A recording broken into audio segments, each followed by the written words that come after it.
సామర్లకోట మండలం యాట్లపాలెం గ్రామంలో ఈ యొక్క బాణసంచా పేలుడికి అయితే ఇప్పటికే మృతుల సంఖ్య 20కి పైగా అయితే దాటినటువంటి పరిస్థితి ఉంది. అలాగే 35 మంది వరకు కూడా ఇందులో పనిచేస్తున్నట్టుగా ప్రాథమిక నిర్ధారణకు అయితే రావడం, ఇంకా పూర్తి వివరాలు అయితే తెలియాల్సిన పరిస్థితి ఉంది. అలాగే మధ్యకాల సమయంలో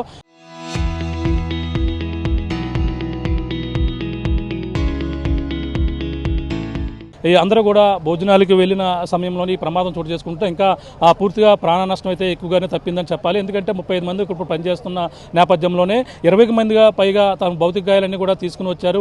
పంట పొలాల్లో ఉన్నటువంటి వాటిని చెల్లా చెదురుగా పడిపోయి అన్నీ కూడా బయటకు తీసుకొచ్చి ఇప్పుడు ఏదైతే పిఎం నిమిత్తం కూడా తరలిస్తున్నాం మనం చూడొచ్చు. సో దానికి ఇంకా తెలియదు అంటే అది ఎలా జరిగింది ఏంటి అనేది డిపార్ట్మెంట్లో ఎంక్వైరీ అయితే వేయడం జరుగుతుంది.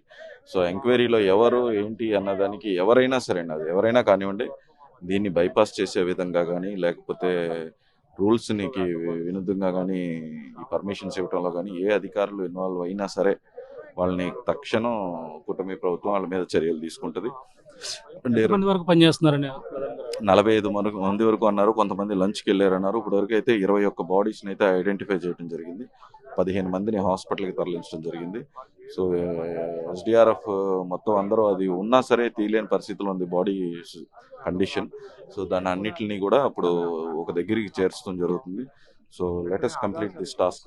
ఎలా కొనసాగుతుంది? పవన్ కళ్యాణ్ గారు ఏమైనా ఆదేశాలు ఇవ్వడం జరిగింది? పవన్ కళ్యాణ్ గారు ఫోన్ చేయడం జరిగింది. ఫోన్ చేసి నన్ను జిల్లా అధ్యక్షుల్ని కందుల దుర్గేష్ గారు మినిస్టర్ గారు కూడా వస్తున్నారు, ఇక్కడికే ఉండి ఈ సహాయక చర్యల్లో పాల్గొని వాళ్ళకి సహకరించమని చెప్పారు. సో అదే విధంగా మేము అందరం ఇక్కడే ఉన్నాం. చాలా మంది పబ్లిక్ కూడా వచ్చేయడం జరిగింది. ఫస్ట్ వాళ్ళని పంపించి we are doing that one almost complete అయినట్టుంది. సో ఎగ్జాక్ట్ నెంబర్స్ అనేది ఏంటనేది హాస్పిటల్లో కూడా కనుక్కొని చెప్తారు. ఇది పరిస్థితి. సంఘటన స్థలానికి అయితే కాకినాడ ఎంపీ తంగెళ్ల ఉదయ్ శ్రీనివాస్ చేరుకున్నారు. వాళ్ళని ఎవరైతే గాయపడిన వారిని ప్రస్తుతం కాకినాడ ఆసుపత్రి కొంతమందిని తరలించారు. ప్రాథమికంగా అయితే 21 మంది వరకు కూడా చనిపోయినట్టుగా కూడా ఐడెంటిఫై చేయడం జరిగింది. అంటే 40 మంది వరకు కూడా పనిచేస్తున్నారు కొంతమంది అంటున్నారు. అలాగే 35 మంది వరకు కూడా ఉంటారన్నారు. అందులో చనిపోయినటువంటి భౌతిక గాయాలన్నీ కూడా చూసేందుకు చాలా భయానకర పరిస్థితులు అయితే ఇక్కడ నెలకొన్నాయని చెప్పాలి. ఎందుకంటే ఇక్కడ చుట్టుపక్కల ఏదైతే పంట పొలాల నుంచి శరీర భాగాలని అలాగే తీసుకుని వచ్చి ఇక్కడ పక్కగా చేర్చిన నేపథ్యంలో ఇప్పటికైతే 21 మంది చనిపోయినట్టుగా నిర్ధారణకైతే రావడం జరిగింది. ఇంకా కొంతమంది తమ బంధువుల కోసం అయితే ఇక్కడంతా కూడా గాలింపు చర్యలు అయితే చేపడుతున్నటువంటి పరిస్థితి. మాకు వారు ఏమవారు ఉదయం పనిలోకి వచ్చారు, మా వాళ్ళు ఎక్కడ ఉన్నారంటూ కూడా కన్నీరు మున్నరుగా ఈ యొక్క ప్రాంతం అంతా కూడా కన్నీరుతో అందరూ కూడా రోధిస్తున్నటువంటి పరిస్థితులు అయితే ఇక్కడ ప్రధానంగా కనపడుతున్నాయి చెప్పాలి. ఇక్కడున్న తాజా పరిస్థితి. Local to global news at your fingertips. మీ చేతిలో ఒక ఆయుధం. Download Raa TV app.